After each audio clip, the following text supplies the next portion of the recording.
I wanted to be in a band to start playing music because of Steve Harris from Iron Maiden. I used to be a bass player back in the day, and Steve Harris was the one that we called him the Mr. Sausages because his fingers were moving so fast and you couldn't see him. So that's that. So I blame it all on Steve Harris.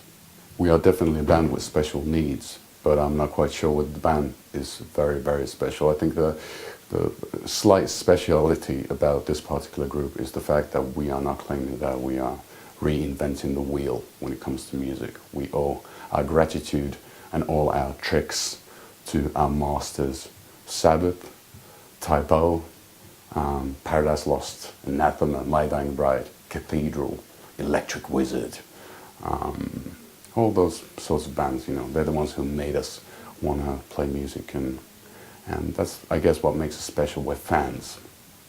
I always thought that it's cowardly to have a plan B, but thank God in my family we do have a slightly interesting and left of the center thing going on. My dad does own a sex shop in Helsinki, so I'm quite sure I would be selling vibrators if the band had not worked out.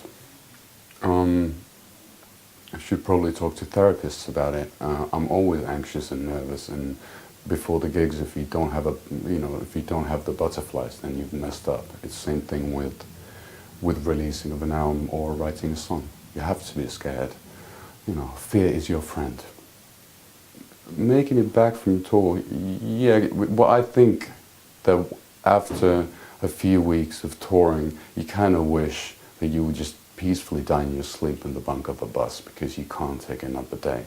But so far it hasn't happened, even though, you know, it has been in my prayers for many, many a year. Well, being on stage in itself is kind of ritualistic, and it's a meditative state, so it should always be emotional. Let's say I haven't shed proper tears, besides maybe that one gig when Miguel, our dear bass player, messed up royally his little tiny bass solo that lasts for about 10 seconds, as long as he can manage it in bed. I've heard. No personal experience there. And those were tears of joy and laughter. My 15-year-old self would have